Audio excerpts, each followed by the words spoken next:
Perfectionism is not your friend. Perfectionism is not your friend.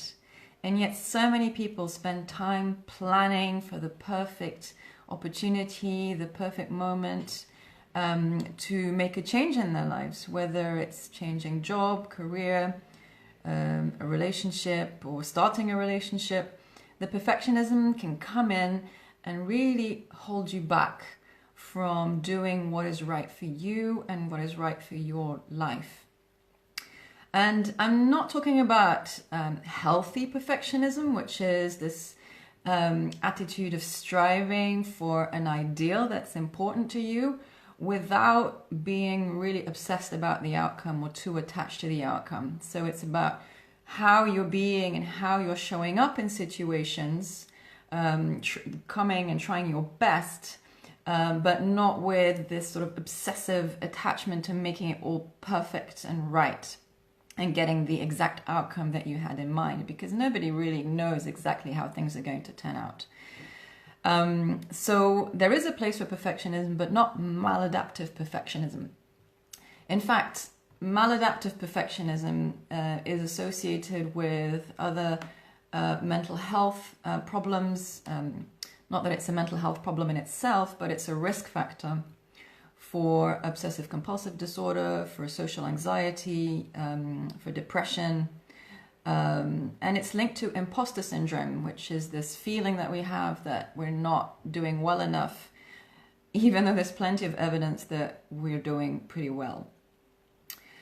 So that's the kind of perfectionism that I want to talk about today, and that really gets us stuck in over planning and over giving too much attention to details rather than leaping in, making a decision, and trying something in the direction that you want, that you really, really want deep inside.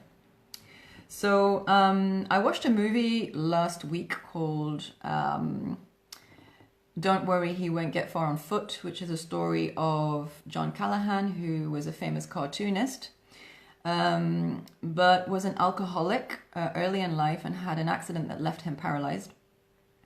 And the film is about how he went through the 12-step recovery program, which is the Alcoholics Anonymous program, and as a result completely changed his relationship to himself and was able to let go of his addiction to alcohol.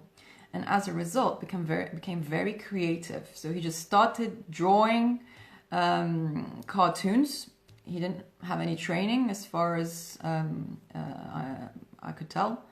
And he started to just produce these cartoons that people found very funny and were eventually published and made him quite famous. And he would have probably not done that had he stuck with his addiction. But what was great was to see the journey and how this program helped him to let go of his negative thinking about himself. And so I thought it would be quite interesting, a good exercise to rewrite the 12-step program for perfectionists. Because if it's possible to recover from an addiction to a substance, I think it's perfectly possible to recover from other personality traits. And so I have put the full text in the section of the text, either in the email or in the post on Facebook. And I'm just going to share 3 of them with you. And then you can read the rest in your own time. So the first one, I'm just looking at my notes here, is it's really to start by acknowledging that perfectionism is something you want to let go of. Now, if you think that perfectionism is fine and it's great and it drives you and it helps you progress and succeed, then you're probably not watching this video, and you're just in a different space. But if you're finding that perfectionism is getting out of control and that it's holding you back and it's stopping you from feeling relaxed and confident and pushing you to do things that maybe qualify as overgiving or overworking, and spending too much time on tasks, then admitting that, just looking at that and saying, you know what, this is a problem in my life, it's problematic. It's not the end of the world, but I'm willing to say that I am a perfectionist, and I want to let go of that. So that's number one, just admitting that, okay, there's something that I want to change. It's not the end of the world, but I want to change it.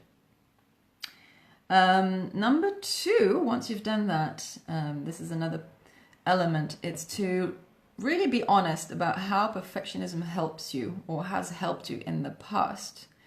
And be very clear about how it's giving you certain rewards, maybe a status, maybe validation, external validation from people that you admire or that you care about or that have authority over you.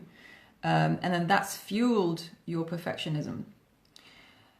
And in parallel to that, be honest about how it's become a problem, exactly how it's costing you now in your life in terms of your health or your relationships or opportunities, and really write those out and be very clear about the cost benefit, if you will. Of course, if you find that the benefit is higher, then it will be hard to change. But if you're starting to think that it's a problem, it's because you're intuiting on some level that the perfectionism is causing you trouble. And finally, the other one I wanted to share was be kind to yourself. Be kind to yourself. Perfectionism, the maladaptive kind, comes from harsh self-criticism, very harsh self-evaluation when you perform tasks, and imposing unrealistic standards on yourself and then punishing yourself for not meeting them. It's a vicious and dangerous and toxic pattern.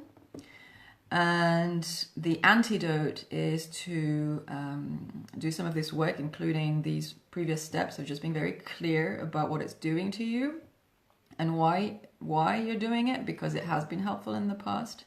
And be very kind to yourself as you go through this process and you see more clearly what's happened and what's happening.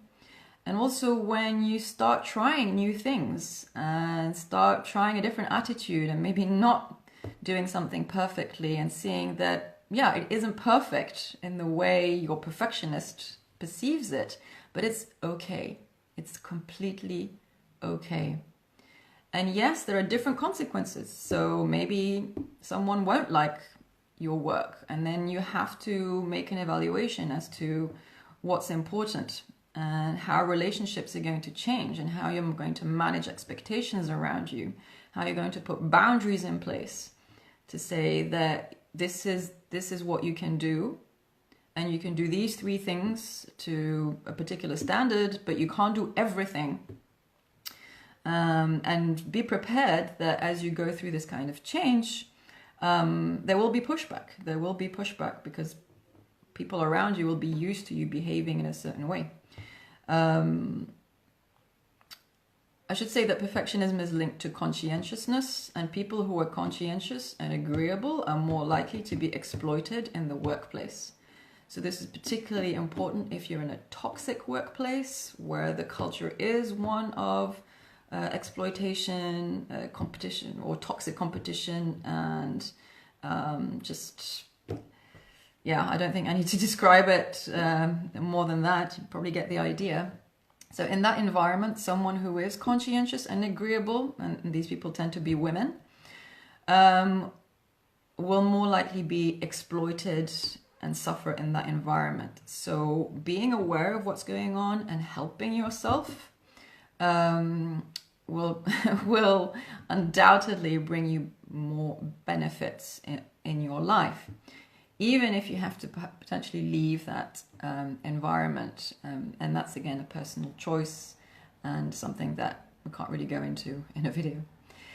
So I hope that's helpful. If you're watching on Facebook or elsewhere, hello. Please feel free to leave a comment or send any questions. and sign up to Wise Wednesdays at www.dramina.com. I wish you a good week, and I will see you soon. Bye-bye.